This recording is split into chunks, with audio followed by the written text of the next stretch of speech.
Ya, makanya ketika kita ziarah kubur, usahakan kalau duduk cari sela-sela, jangan sampai duduk di atas kijing.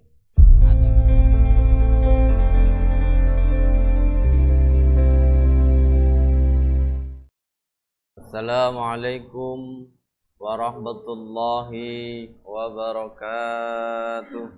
Bismillahirrahmanirrahim.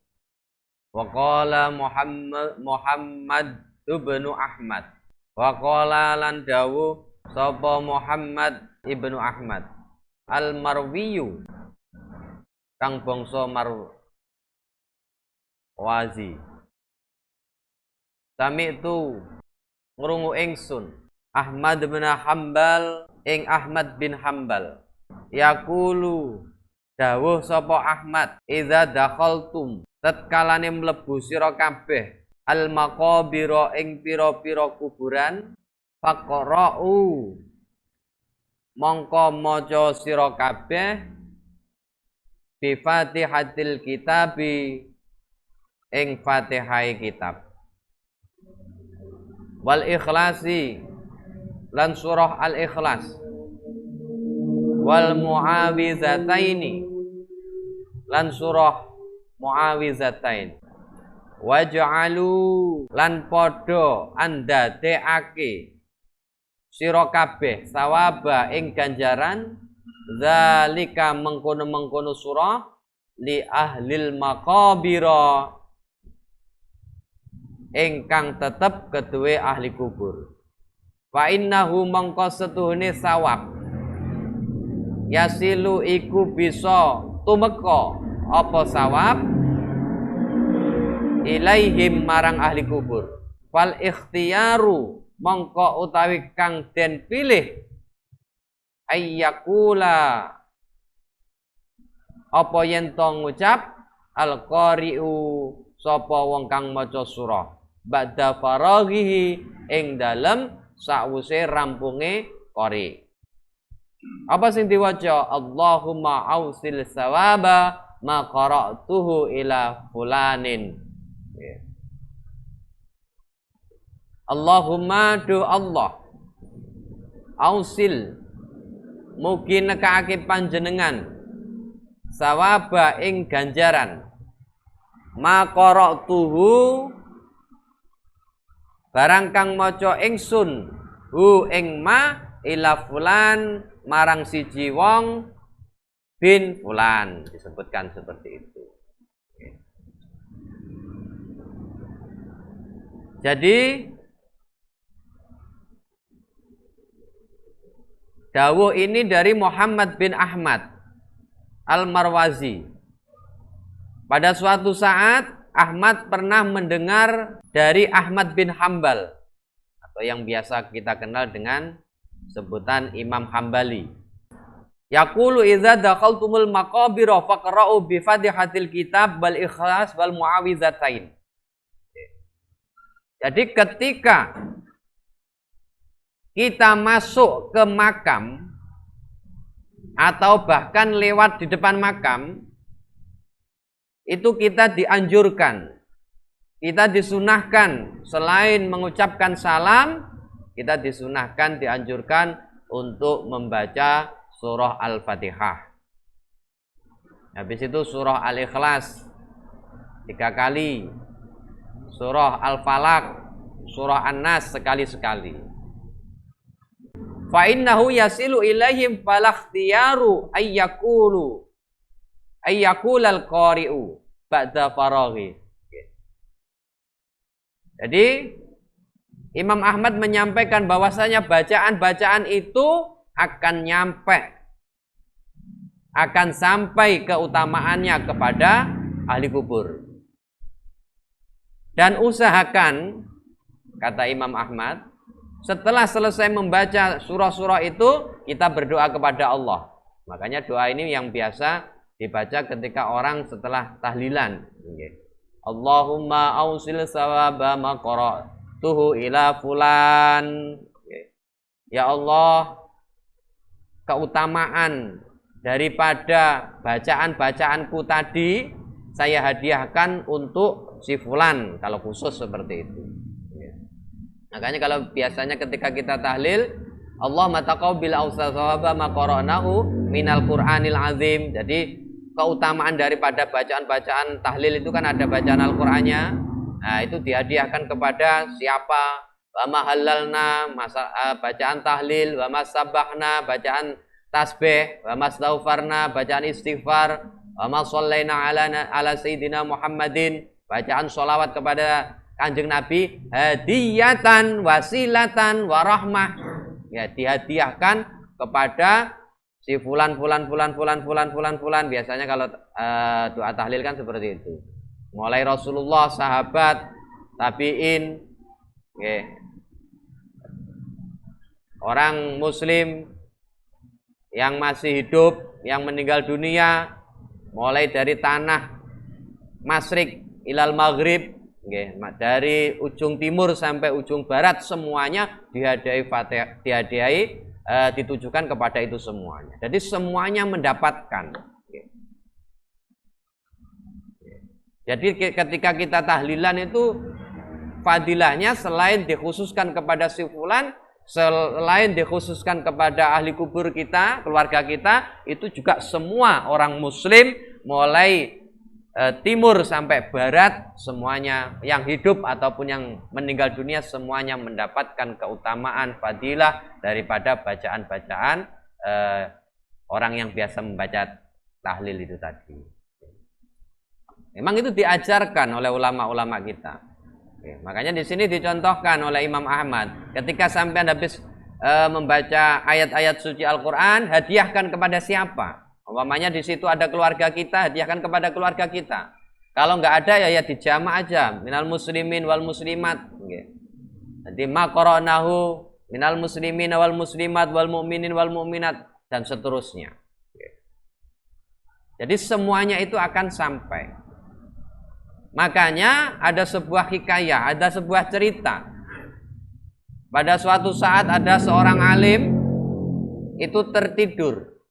Di dalam tidurnya, okay, dia itu bermimpi. Okay.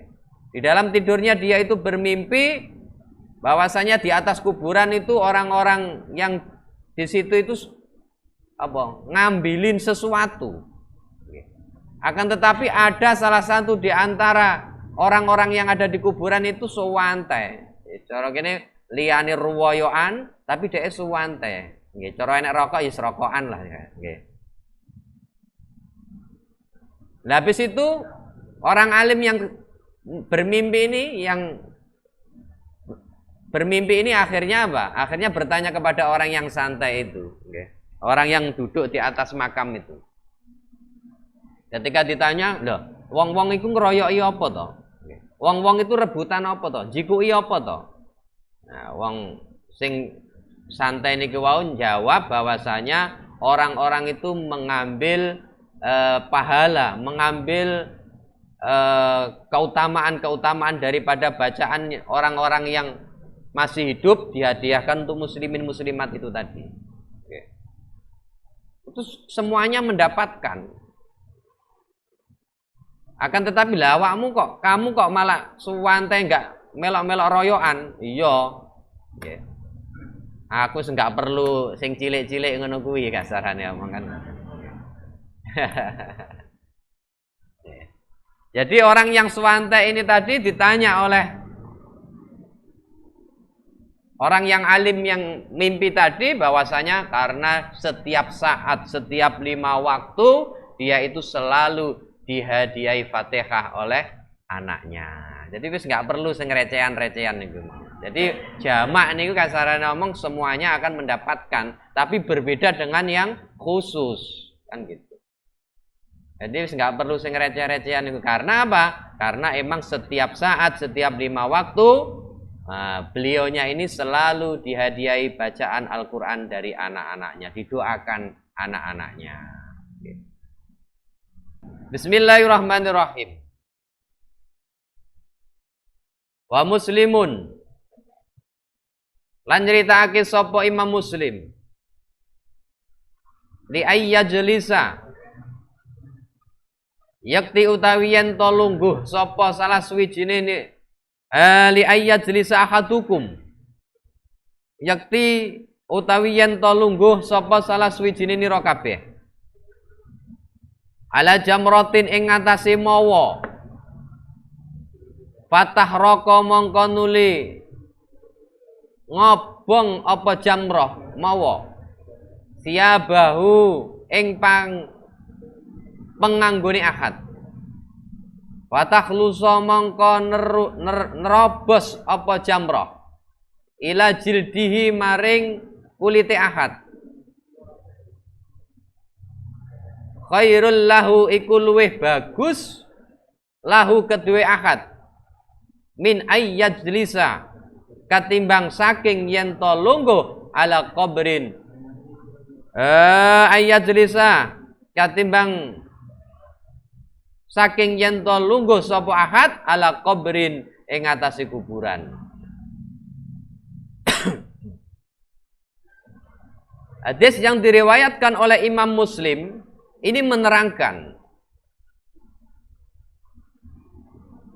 barang siapa yang duduk di atas bara api, kemudian bara itu sampai menembus ke pakaian kita, akhirnya tembus ke kulit kita, khairullah, itu lebih bagus, itu lebih baik min ayyajlasa ala qabri, daripada orang yang duduk di atas kuburan.